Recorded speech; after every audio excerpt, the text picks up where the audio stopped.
You're standing in your kitchen, phone in one hand, coffee in the other, staring at your bank balance like it's supposed to say something new. You already know the number. You checked it yesterday. You checked it this morning. You'll probably check it again tonight. Nothing is technically wrong. Rent is paid, bills are covered, you're not in crisis. But when you think about spending money today, real money, not luxury money, just normal life money, you hesitate. Not because you can't, because you're not sure you should. That pause has become familiar, automatic.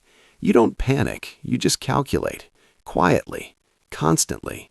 And somewhere along the way, that started to feel normal. Hello.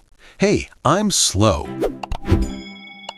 Subscribe for Money Frameworks video every week. There's a strange thing about money that nobody really explains clearly. You can be doing fine and still feel like you're one bad week away from stress. You can earn more than you used to and feel less relaxed than before. You can follow all the responsible rules, pay your bills, avoid obvious mistakes, try to be reasonable, and still feel like your life is heavier than it should be.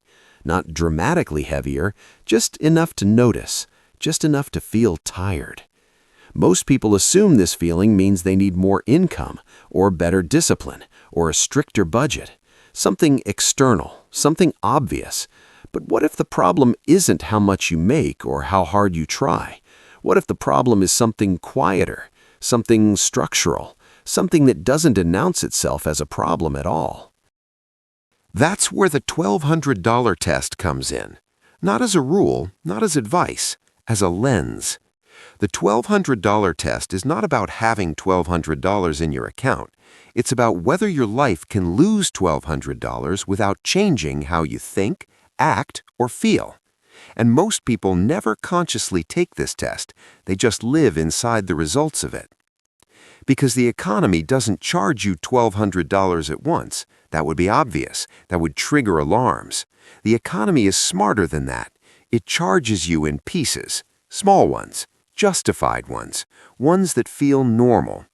A subscription here, a slightly higher rent there, a car payment that felt manageable at the time, insurance that went up due to market conditions, a fee for convenience, a fee for delay, a fee for not thinking about it today. None of these feel like decisions, they feel like defaults. And that's the mechanism. We've been trained to think affordability means being able to make the payment. If the money leaves your account and you don't immediately feel pain, you assume you can afford it. That's the standard. That's the test most people use. But that test is incomplete. Affording a payment is not the same thing as affording life. Affording your life means your system has slack. It means friction doesn't immediately turn into stress. It means small surprises don't force you into internal negotiations. It means your brain has room to think beyond the next obligation. Most people don't lack income, they lack margin. Margin is the difference between feeling stable and feeling compressed. It's not visible on your bank statement, but you feel it everywhere else, in how quickly you get irritated, in how often you check balances, in how reluctant you are to commit to anything that isn't necessary. When margin disappears, your world shrinks, quietly.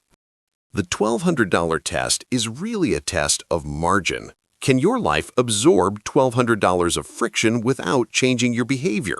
Or would it immediately alter how you move through the world? If your car needs repairs, does your chest tighten just a little? If your rent goes up, do you start renegotiating your future in your head? If a friend invites you on a trip, do you already know the answer before you pretend to think about it? Those reactions aren't flaws, they're signals.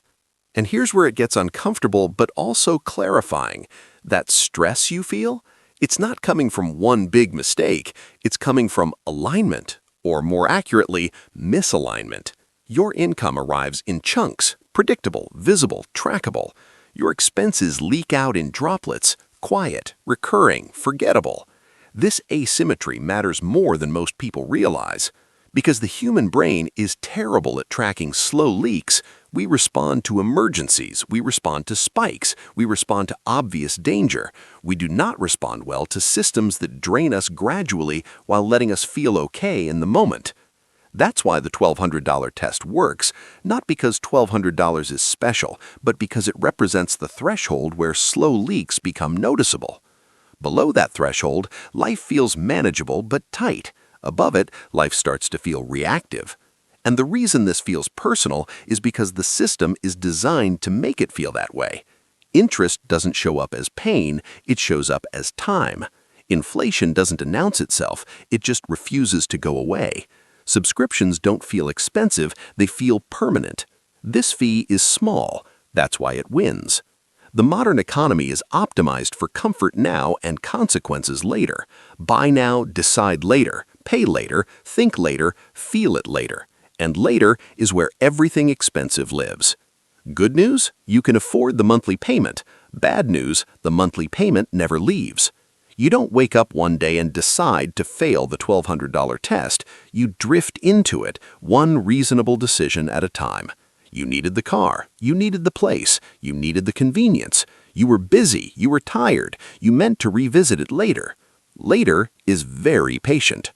This is why so many people who make good money still feel stuck. They're not reckless, they're fully allocated. Every dollar already has a job before it arrives. Their paycheck shows up pre-spent. When money is fully allocated, there is no flexibility, and without flexibility, every decision feels heavier than it should.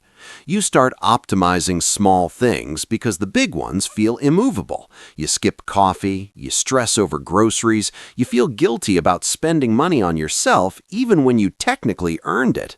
That's not discipline, that's compression. Compression is what happens when your financial system has no slack. Everything presses inward. Every choice matters too much. And when everything matters, your brain gets tired. Tired brains choose convenience. Convenience costs money. Money loss increases compression. That loop is not a character flaw, it's a system. The $1,200 test reveals this loop because it forces one simple question. If your life suddenly got $1,200 heavier, would anything break? Not collapse, just bend. Would you stop saving? Would you delay something important? Would you quietly accept a worse option because it's easier right now? If the answer is yes, then your life is already running near its limit, not in a dramatic way, in a structural one. And this is where people usually reach for motivation. They tell themselves to try harder, to be more disciplined, to want it more. But motivation is unreliable in systems designed to extract frictionless spending. Motivation fades, systems persist. The uncomfortable truth is that financial progress isn't a discipline problem, it's an identity and control problem. Right now, your money is likely running on autopilot. Decisions you made months or years ago are still voting on your behalf every day. Rent, car payments, subscriptions, commitments, defaults. Autopilot is efficient, but it only flies one direction unless something interrupts it. The $1,200 test isn't asking if you're rich, it's asking if you're free enough to think clearly, if your life is light enough to adapt, if your future still has options or just obligations. And here's the part most people don't like hearing, but need to. You don't fix this by cutting one thing, you fix it by seeing the whole system at once. Most people never do that. Not because they're lazy, because it's uncomfortable. Looking at the full picture forces you to confront trade-offs you'd rather not acknowledge. That the apartment you love costs you flexibility. That the car you enjoy costs you time. That the convenience you rely on costs you margin. None of these are moral judgments. They're mechanical realities. Money doesn't care how justified a decision felt at the time. It only cares how often it repeats. And repetition is where identity forms. If every month you're slightly constrained, you become the kind of person who plans smaller. If every surprise feels stressful, you become the kind of person who avoids risk. If every dollar is already assigned, you become the kind of person who reacts instead of chooses. That identity shift is subtle, but it compounds. This is why the $1,200 test matters more than income milestones. It measures breathing room, and breathing room is the real currency. Breathing room is what lets you say no without panic. Breathing room is what lets you wait instead of rush. Breathing room is what lets you see opportunities instead of just obligations. Without it, you live in response mode, always solving the next thing, always catching up, always planning to fix it later. Later becomes expensive because later carries interest, not just financial interest, mental interest, emotional interest, the cost of constantly managing pressure. You feel it in how often you think about money without meaning to, in how rarely you feel ahead, in how quickly a small expense can change your mood. Again, not panic, just wait. The $1,200 test isn't about removing all weight. That's unrealistic. It's about whether your system can handle normal life without shrinking your options. If your system can't, the answer isn't shame, it's clarity. Because once you see the mechanism, you stop blaming yourself. And when you stop blaming yourself, you can actually see what's happening. You're not failing because you're bad with money. You're failing because your system is optimized for comfort, not control. Control doesn't feel exciting. It feels boring, quiet, anticlimactic. But control is what creates space, and space is what the modern economy quietly takes from you. The economy doesn't need you to be stupid. It just needs you to be busy. Busy people don't renegotiate. Busy people don't cancel. Busy people don't revisit old decisions. Busy people say later. And later is where $1,200 lives. So here's the quiet challenge this video leaves you with. If your life suddenly got $1,200 heavier, would you notice immediately? Or are you already carrying it, just spread thin enough that it feels normal? And if it feels normal, how long has it been since you actually asked whether this life is affordable or just survivable? You don't have to answer that now, but you can't unknow the question. And once you see the test, you start noticing where your life is quietly failing it.